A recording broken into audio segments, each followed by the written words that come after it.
Tiga. Om Swastiastu. Om Swastiastu. Astunggara berkat Tuhan Ida Sang Yang Widiwasa, Santi bisa berada di Jembrana, negara yang ada di Pulau Dewata ini, yang di Pura Pasatan Luhur, nggih. Pura Luhur Pasatan. Oh, Pulau Luhur Pasatan, nggih, nggih, Pura nggih. Luhur Pasatan. Om Swastiastu Pak Juru Mangku. Om Swastiastu. Om Swastiastu Pak. Nggih, Swastiastu. Nggih.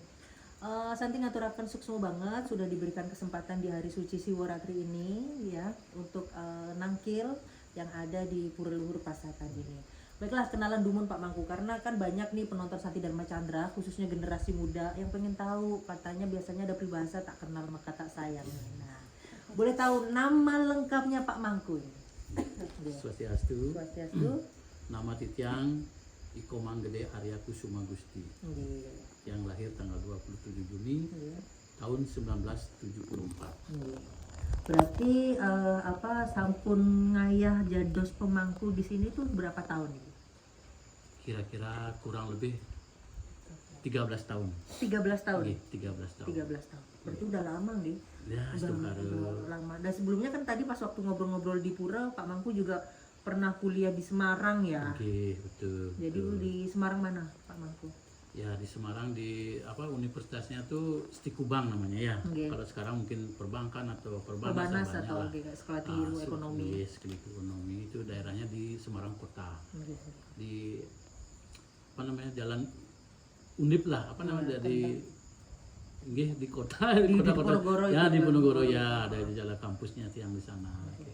Nanti Santi yang akan melalui ke Yes ya. Semarang. Siap? Tuaji tugas.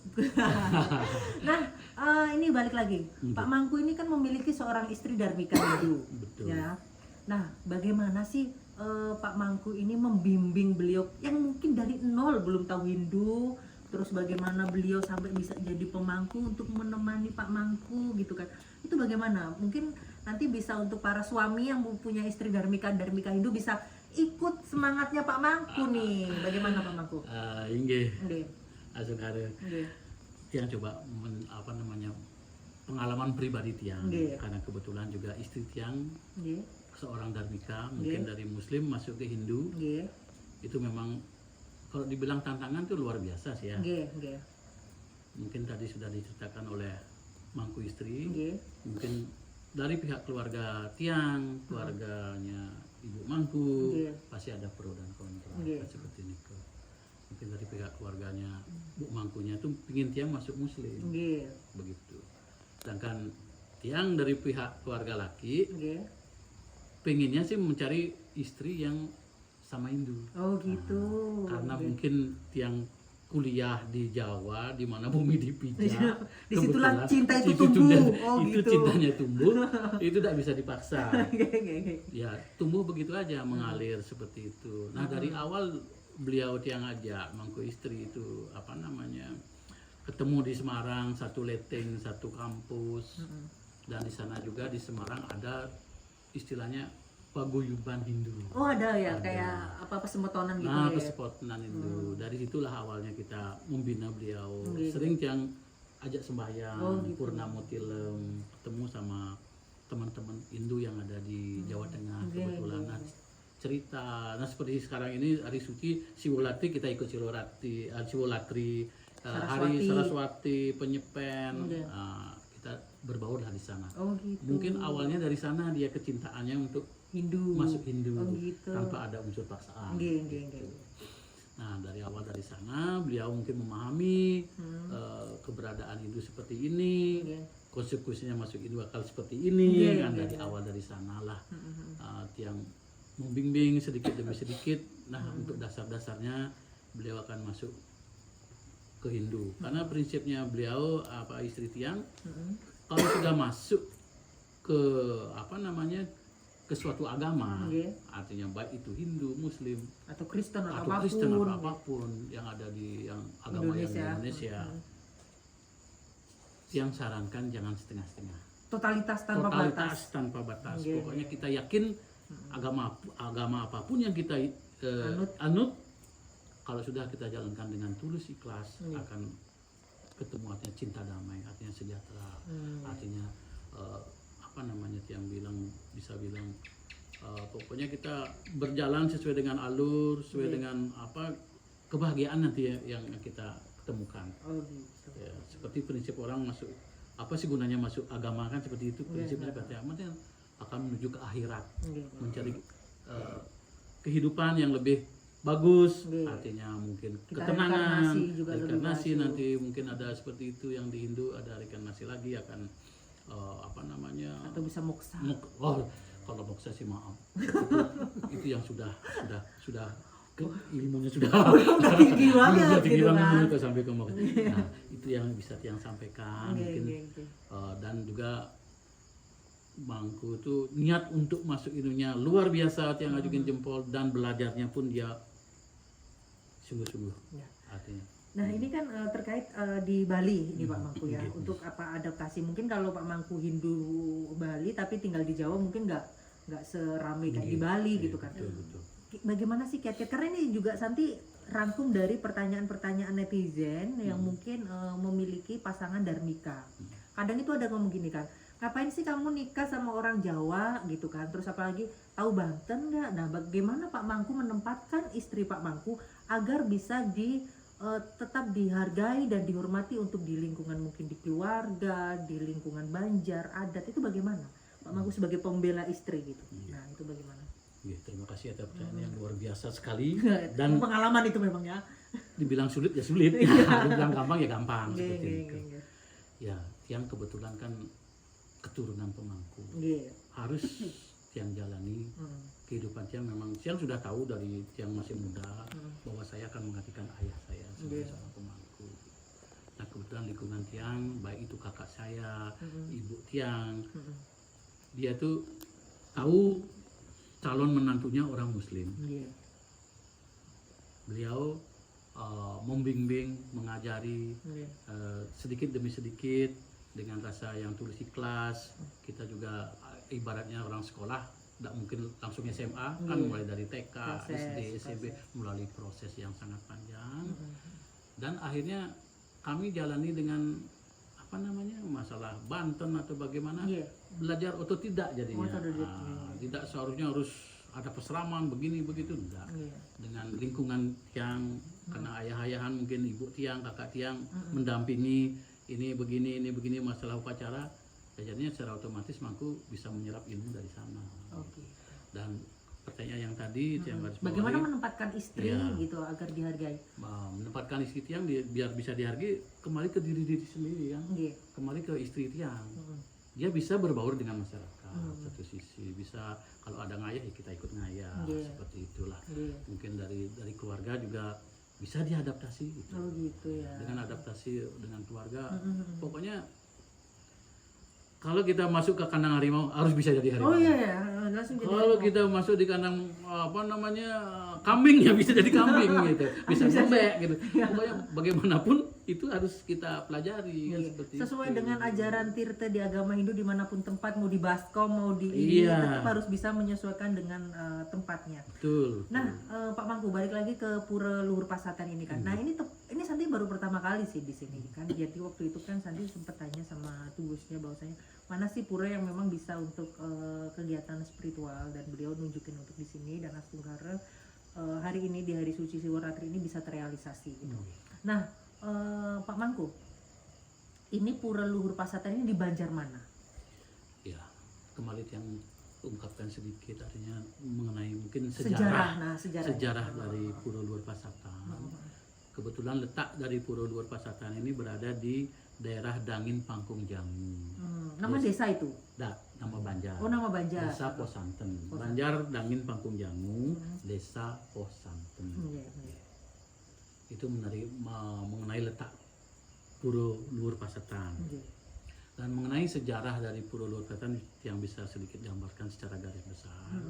Ini ada kaitannya dengan perjalanan Ide dan yang Nirate. Oh, dari Jawa.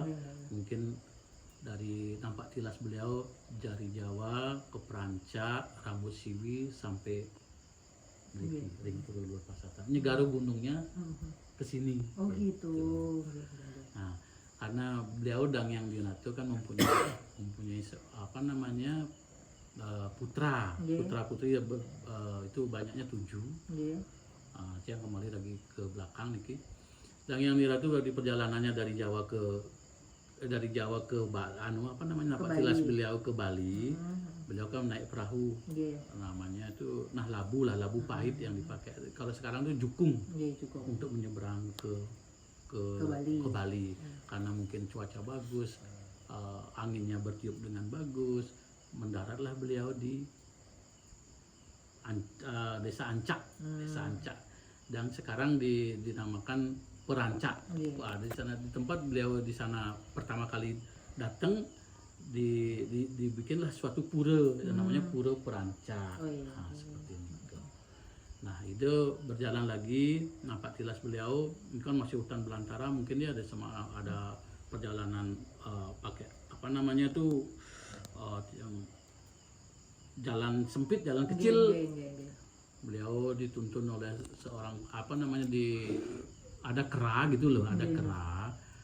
Seolah-olah beliau ngasih petunjuk jalan ini yang harus ditempuh gitu. Nggih. Makanya beliau bersabda kepada anandanya, putra-putranya, keturunannya itu jangan